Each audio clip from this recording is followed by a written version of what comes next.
My name is Kirsta Bowman, and I teach band, music technology, and choir at a middle school in America the other day. I was standing in front of my class conducting the band. Kids were supposed to be holding their instruments, trumpets, clarinets, flutes, actually making music, but when I looked up, here's what I saw. My trumpet player had his Chromebook open. Trying to hack into Roblox, my flute player was watching a K-pop drama on her screen. And if I tried to take the Chromebooks away, the entire class would immediately start asking, "Where are the Chromebooks? Where are the Chromebooks?" This isn't just my story. This is the story of millions of teachers across America. And it's the story of a massive, uncontrolled experiment happening right now in our children's classrooms. An experiment that nobody asked for, that most people don't even realize is happening. And that's producing some truly disturbing results. Look at this graph. This is the nation's report card, the test that measures how American students are doing in reading and math. Notice anything? Starting around 2012, scores began to decline.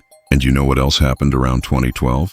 That's when tech companies started selling personal devices to American classrooms at scale. Coincidence?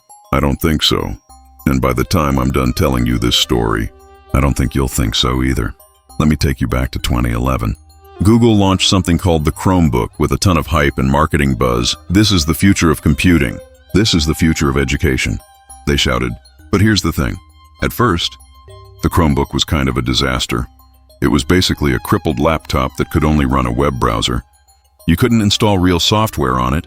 You couldn't do much of anything except use Google Chrome. Tech reviewers tore it apart. Regular consumers looked at it and said, "Why would I buy this when I could get a real laptop?" But Google had one advantage they knew would be absolutely devastating: price. By the end of 2011, some Chromebook models were selling for as little as $300. Compare that to regular laptops that cost $700 to $1,000 at the time. This was a price point that could destroy the competition, and Google knew exactly what to do with that advantage. They didn't go after regular consumers. They went straight for the schools. The strategy was brilliant in a terrifying kind of way. Google went directly to teachers, passionate educators who wanted their students to have access to technology, who believed in innovation, who wanted the best for their kids. Google trained these teachers to become Google ambassadors. These ambassadors then went back to their schools and convinced their colleagues, their principals, their district administrators. Listen to what one of these teachers said. "It just took our walls and blew them away. These machines can go anywhere. We've gone citywide now, statewide. It gives us the power of the entire Google team. It's almost like Google is part of our team now." And here's the scary part.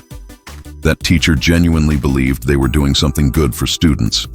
They had no idea they were actually helping Google execute one of the most successful corporate takeovers in educational history. By 2016, just 5 years after launch, Chromebooks made up more than half of the 13 million devices purchased by US schools, half in 5 years. That's not adoption, that's a conquest. Now, I want to ask you a straightforward question. Does Google make a lot of money from education? Actually, no, not really. The bulk of Google's revenue still comes from advertising on Google Search and YouTube. So why would they pour so much effort, so much money, even give away free Chromebooks to thousands of schools? Are they running a charity? Of course not. To answer this question, I need to introduce you to a term: edtech. Short for educational technology. And edtech isn't just about devices. It's an entire ecosystem. It includes the hardware kids learn on, the software they use, the content they consume, the systems that manage their grades and attendance, the cloud services that store all their data, everything. Over the past 2 decades, edtech has exploded as an industry. The edtech market in the US has more than tripled since 2012, and it's expected to grow by over $100 billion in the next 10 years. $100 billion? That's not a typo. Google is just one player in this space, but they're a big one. They provide Google Workspace for education, Google Classroom, and then all the other services like YouTube and search that students naturally flow into. It's a complete ecosystem designed to capture and keep users. But we still haven't answered the question, what does Google really want? The first reason is simple: customers for life, Dr.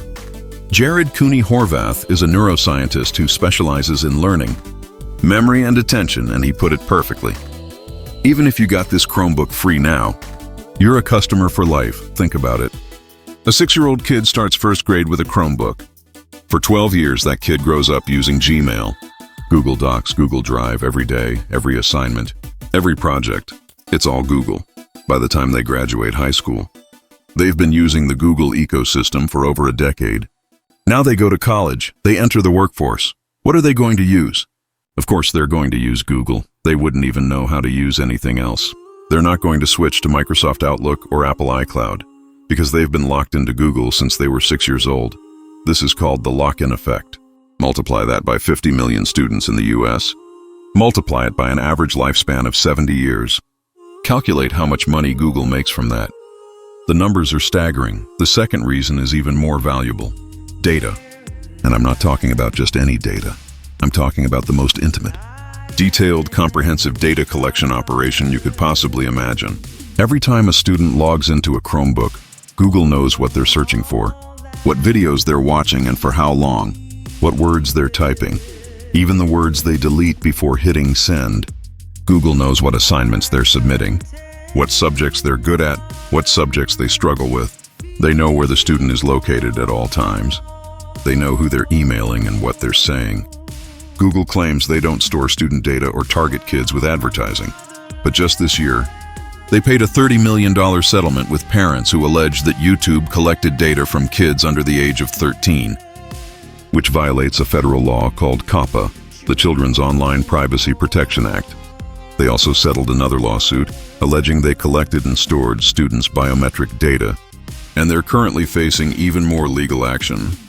A group of California parents filed a lawsuit claiming that Google uses student data to create intimately detailed profiles on school-age children, and then uses those profiles to market products and services. Think about what that means. From age 6 to 18, every single thing a child searches, watches, types, submits, all of it is being collected and compiled into a comprehensive profile of that human being. Education policy expert Faith Bonninger said it best. We're talking about a tremendous amount of data that's super valuable, basically cradle to grave, being mined and tracked. Let me be specific about what data we're talking about here, because I think a lot of people don't fully understand the scope. Google is collecting search history, everything a student looks up, YouTube history, every video watched, how long, which parts were rewound or skipped, keystroke logging, what students type, including things they delete, location data, where the Chromebook is at all times, email and document content, what students write, who they communicate with, when, academic performance data, grades, test scores, strengths, weaknesses, learning patterns, behavioral data, which apps they open, when, how they use them. All of this creates an incredibly detailed profile of a child, a profile that knows more about that child than most parents do. And here's the thing, this wouldn't be legal in Europe.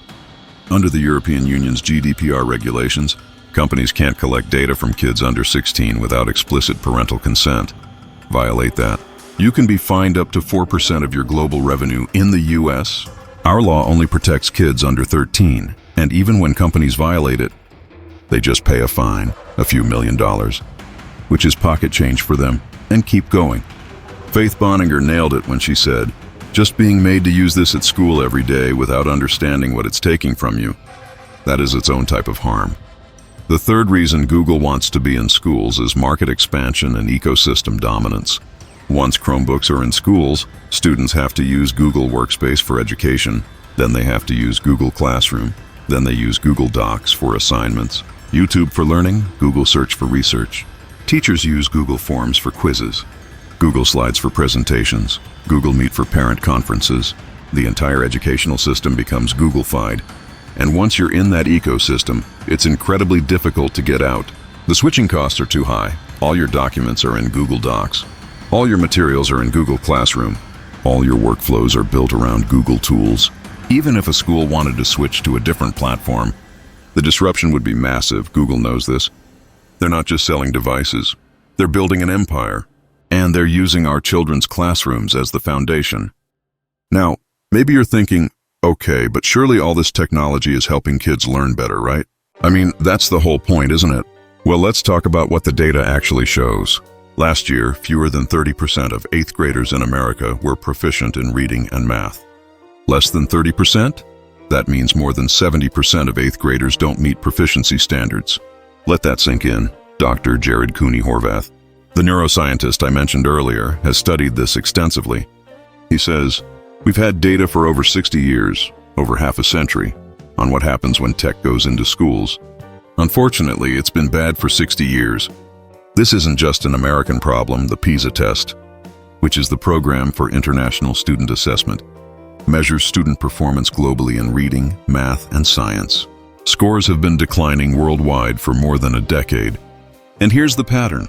You always see declines in scores when kids use tech more. The more countries invest in technology in schools, the faster those scores start to drop. Talk to any teacher who's been in the classroom for over 20 years, and they'll tell you straight up, kids are learning less, memory is down, attention is down, general cognitive abilities are down. The only thing that's up is the ability to process visual scenes quickly, which is great if you're playing a video game, but not so great if you're trying to read a novel or solve a complex math problem. Now, our biology hasn't changed in 20 years, so we can't say that kids' brains are somehow naturally worse. There's a scientific explanation for what's happening, and Horvath explains it clearly. Multitasking is hands down the worst thing you can do for learning. Memory and attention. Once we get onto a screen, it's like, let me open this tab, let me scroll this, let me just check this. The average attention span on screens has plummeted from 2.5 minutes in 2003 to just 44 seconds in recent years. Not even a minute, 44 seconds. Horvath continues. Kids have trained themselves for thousands of hours a year to use this tool in one way. Rapid jumping between things. Now we say, okay, time to focus and think deeply. 6 minutes into it, they go right back to rapid jumping. It's a pure training thing. This is exactly why schools have always been so highly focused on creating distraction-free environments. You have 50 minutes in a quiet classroom with a book, a teacher, a board. Let's focus and learn. But now, every kid has a distraction machine sitting right in front of them. All day long, beyond the impact on learning. We're seeing serious problems in other areas too. The number of high school students reporting symptoms of depression has risen dramatically since 2011. Jumping to 40% of high schoolers by 2023, 40%. Nearly half of all high school students are showing signs of depression. Numerous studies have found a link between excessive screen time and feelings of isolation, loneliness, and anxiety. And here's a detail that really gets me angry. A lot of schools are now teaching kids to use iPads or Chromebooks for emotional regulation. A student is upset or struggling either at school or at home, and a teacher or another adult says, "Oh, just go on your Chromebook, listen to music, watch YouTube. Go on your tablet, play some games." We're teaching an entire generation that when you feel bad, you should turn to a screen, not talk to someone, not write in a journal, not process your emotions in a healthy way, just escape into a screen. This isn't healthy emotional regulation, this is avoidance, this is numbing. And it's creating a generation of young people who don't know how to sit with their own feelings, who don't know how to deal with discomfort, who immediately reach for digital distraction the moment things get hard. Kirsta Bowman, the band teacher I mentioned at the start, told me about her 8th grade class last year. She said, "I had a class that I really struggled with behavior-wise. By the 3rd quarter, none of them were submitting anything online anymore. I got frustrated and said, screw it. I'm just giving them all paper assessments. And you know what happened? A lot of kids started participating way more. A lot of grades went way up. This isn't a rare story. I've heard countless teachers say the same thing now. If there's one event that accelerated the technologization of education, it was COVID-19, March 2020. Schools shut down nationwide. Students had to learn from home, and tech companies, especially Google and Microsoft, quickly positioned their products as the only solution. Need to do remote learning? You need Chromebooks? Need to connect teachers and students? You need Google Meet? Need to distribute assignments? You need Google Classroom. Chromebook sales worldwide more than doubled during the pandemic, largely because schools were buying them in massive quantities. The federal government and state governments poured billions of dollars into remote learning infrastructure, and a huge chunk of that money went straight to tech companies. But here's what people don't talk about enough. There were other options. Outdoor learning, for example, was proven to be safer and in many ways more effective. Pod-based learning with small groups, different approaches that didn't require shoving screens in every child's face for 8 hours a day. But the tech industry successfully framed technology as the only solution, marginalizing or completely excluding other options from the conversation. Faith Bonninger observes, The tech industry, particularly Google and Microsoft, really presented tech as the solution for schools, to the exclusion of other options. During the emergency, many school districts signed contracts to purchase devices and software without having time to properly evaluate them. It was chaos, money was flying around, and tech companies were there with open arms and ready-made solutions. And after the pandemic ended, the devices stayed, the habits stayed, the infrastructure stayed. Boninger continues, it was successfully translated into a new normal, because now it's assumed that schools will be using a lot of technology. Students are now expected to do all their work on computers. They're expected to type essays, submit assignments through Google Classroom, take tests through online forms and surveys. COVID took an unfinished experiment and turned it into the default, and we just accepted it. Now let's talk about something that most people don't think carefully enough about: privacy. I want you to imagine this scenario from age 6. Everything your child searches for, every video they watch, every word they type, every test they take, every place they go, all of it is recorded. Not for a day, not for a month, for 12 years straight. And all that data belongs to a private corporation. That's exactly what's happening right now. Google insists they don't store student data or target kids with advertising. But this year alone, they paid $30 million in fines because YouTube collected data from children under 13. Violating federal law, they settled another lawsuit over collecting students' biometric data. They're currently facing multiple other lawsuits. The California parents' lawsuit I mentioned earlier specifically alleges that Google creates intimately detailed profiles on school-aged children and then uses those profiles to market products and services. Let me spell out what we're losing here in the European Union. The GDPR provides strong data protection. Companies can't collect data from kids under 16 without clear parental consent. Break that rule. Face fines of up to 4% of your global revenue, which for Google would be billions of dollars in the United States. Our law only protects children under 13, and even when companies get caught violating it, they pay a relatively small fine and keep doing business. The difference in protection is night and day. And remember, we're not just talking about abstract data. We're talking about knowing exactly what a child is interested in, worried about, struggling with, dreaming about. We're talking about tracking patterns of behavior, thought, and development over the most formative years of a person's life. Faith Boninger's phrase haunts me, cradle to grave. They're building a file on your child that will follow them forever. Just when you think we've learned our lesson about rushing unproven technology into classrooms, Big Tech has a new toy to sell us. Artificial intelligence. We have a new tool in education. Sort of like a calculator for words, they're saying. Resisting it is probably a bad idea. That doesn't usually work. Sound familiar? It should. It's the same pitch, the same playbook, the same promises. Google has implemented its Gemini chatbot into its education suite. OpenAI recently formed a partnership with Canvas, a major edtech learning platform, and the marketing, word for word identical to what we heard with Chromebooks. This is the future.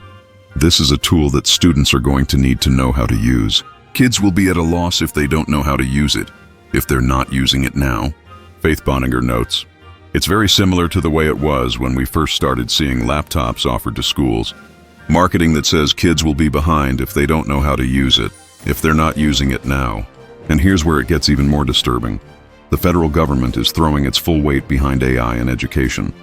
In July, a group of parents and activists concerned about AI in schools met with a White House official. You know what they were told? China is eating our lunch regarding AI advancements. So in order to create an AI-ready workforce, we have to start early. Did you catch that logic? We need to push AI onto children not because it's good for them, not because it improves education, but because we're in a geopolitical competition with China. In January, the Department of Education announced it would prioritize federal grants to AI initiatives. Google and other major tech companies, including Apple, Amazon, and Meta, have signed a pledge to train American kids how to use AI. Here's what they're not telling you. These companies have invested hundreds of billions of dollars into AI, but they haven't figured out how to make money from it yet. ChatGPT, still operating at a loss. Consumer AI products, no sustainable business model yet. So what's the solution? Push AI into schools. Create a stable market funded by taxpayers. Lock in a new generation of users. It's the same strategy all over again. But does AI actually help students learn better? Recent studies suggest that frequently relying on AI tools could diminish critical thinking skills. Faith Bonninger warns, it could flood the curriculum with misinformation because generative AI often provides misinformation. Wrong answers. Dr. Horvath is even more blunt. It is not a learning tool. It is an offloading tool. It is the surest way to make sure kids avoid the process of thinking. Think about what this means in practice. A student asks ChatGPT, "Explain World War II to me." The AI spits out a beautifully written paragraph. The student copies it. The student submits it. The student learned absolutely nothing. The brain didn't go through the process of searching for information, evaluating sources, synthesizing ideas, writing it out in their own words. They skipped all those steps, which means they skipped the actual learning process. And here's the kicker. AI is still so new that we don't know all the ways it will impact education. With Chromebooks, at least we had a decade of data showing the problems with AI. We have what, a couple years? Generative AI like ChatGPT only emerged in late 2022. That's barely 2 years ago. We don't know how it affects developing brains. We don't know its long-term impact on critical thinking, creativity, and problem-solving abilities, but we're rushing to put it in every classroom anyway. It's the same uncontrolled experiment all over again. While America is racing to put more technology in schools, some other countries are pumping the brakes and thinking carefully. In 2023, Sweden, one of the most digitally advanced countries in the world, announced a shocking decision. They would return to emphasizing traditional learning with physical books and handwriting instead of digital devices. Swedish Minister of Education Lotta Edholm stated, "I believe that you should only use digital teaching materials with older children. Young children shouldn't be exposed to screens at all." Why did Sweden make this reversal? Because they saw their PISA scores dropping dramatically after they invested heavily in educational technology. They looked at the data and said, "This isn't working." Finland, which has one of the most admired education systems in the world, is also very cautious about technology. They don't ban it, but they set clear principles. Children under 7 get no screens in the classroom. Kids aged 7 to 12 get technology selectively, for specific purposes only. Kids over 12 are taught digital skills responsibly and with clear boundaries. Most importantly, technology must serve learning, not replace teachers or proven traditional methods. And Japan, a technology powerhouse, still guards traditional methods in schools carefully. Japanese students still write by hand extensively. They still learn multiplication tables, kanji characters, conceptual math. Technology exists, but only as a supplementary tool, not the center of learning. The result? Japanese students consistently rank at the top globally in math and science. Here's where it gets really interesting. And by interesting, I mean infuriating. Many technology executives in Silicon Valley don't send their own children to tech-heavy schools. The Waldorf School of the Peninsula, a low-tech school in the heart of Silicon Valley, has students whose parents work at Google, Apple, and Yahoo. Why? Because the people who create this technology understand its dark side better than anyone. Bill Gates limited his children's screen time. Steve Jobs didn't let his kids use iPads. Tim Cook said he doesn't want his nephew on social media. They know they protect their own kids, but what about our kids? What about the millions of children in public schools across America who are being used as test subjects in this massive experiment? There's another dimension to this story that doesn't get talked about enough. Technology in schools is actually deepening inequality. Public schools in poor areas often receive free or heavily discounted Chromebooks through grant programs. Sounds fair, right? But here's the problem. These schools typically have fewer teachers trained in technology, less technical support, and students who don't have good Wi-Fi at home or quiet spaces to study. The result? Technology becomes more of a burden than a learning tool. Meanwhile, private schools and public schools in wealthy areas continue to maintain traditional methods, use technology selectively and purposefully, have excellent teachers with low student-to-teacher ratios, and produce students with better outcomes. So we're creating a new kind of digital divide. It used to be about who has computers and who doesn't. Now it's about who knows not to use technology too much versus who gets force-fed technology without knowing how to use it properly. Wealthy kids attend low-tech schools focused on critical thinking, creativity, and communication. Poor kids attend high-tech schools where they sit in front of screens all day, get distracted, and see their scores decline. That's inequality on a whole different level. And it's being funded by taxpayer money. So what do we do about all this? Talking about problems is easy, but what are the actual solutions? Let me break this down by different levels where change needs to happen. At the policy level, we need governments to step up. First, mandatory independent research before allowing any new technology into schools at scale. Just like new pharmaceuticals have to go through clinical trials before being approved, educational technology should require long-term, independent studies with control groups. We need real evidence, not marketing promises. Second, much stronger privacy protection laws. We should raise the protected age from 13 to 18. Ban the collection of student data for commercial purposes entirely. Impose fines large enough to actually hurt these companies, not millions, but billions. And require total transparency so parents know exactly what data is being collected. Third, transparent procurement processes. All contracts between school districts and tech companies should be public. There should be mandatory impact assessments before purchasing, and communities must have a voice in these decisions. It can't just be administrators making backroom deals. Fourth, screen time regulations. Some countries are already implementing this. Children under 6 get no screens in classrooms. Kids age 6 to 10 get maximum 30 minutes per day. Kids 10 to 14 get maximum 1 hour per day. And kids over 14 have subject-specific limits but still with clear boundaries. At the school level, teachers and principals can make changes now. First, critically evaluate what actually needs technology. Not everything needs to be digitized. Ask, would this subject work better on paper? Does technology solve a problem here, or just create new ones? Second, create device-free zones. Some schools are trying this. Lunchtime means no phones, no computers, recesses for direct human interaction. Certain subjects like literature, art, and music have no screens at all. Third, computer labs instead of one-to-one devices. Instead of giving every kid a Chromebook, have a computer lab that students use when needed. Benefits: less screen time overall, fewer distractions. And it teaches kids that technology is a tool you use for specific purposes, not something you're attached to all day. Fourth, train teachers about digital well-being. Teachers need to understand how screens affect developing brains, how to teach students to use technology responsibly, and how to recognize signs of screen addiction. At the family level, parents have power too. First, demand transparency from your school. You have the right to ask, what apps is the school using? What data is being collected? Does the school have a privacy protection policy? If the school won't answer clearly, escalate to the parent council or school board. Second, set limits at home. No screens in bedrooms.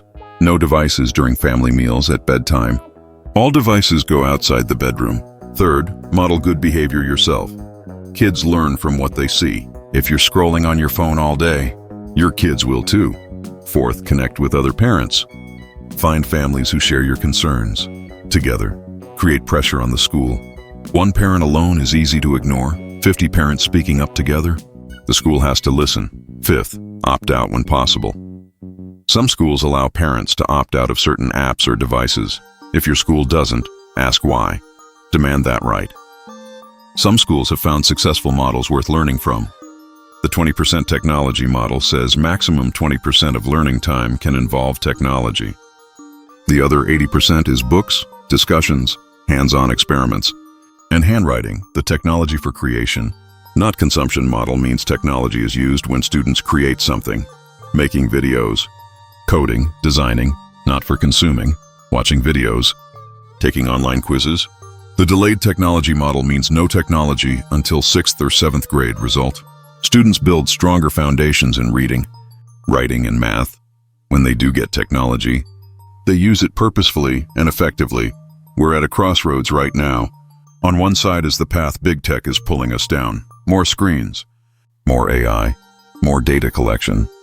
And they promise, like they promised with Chromebooks, with iPads, with every product before, that this is the future.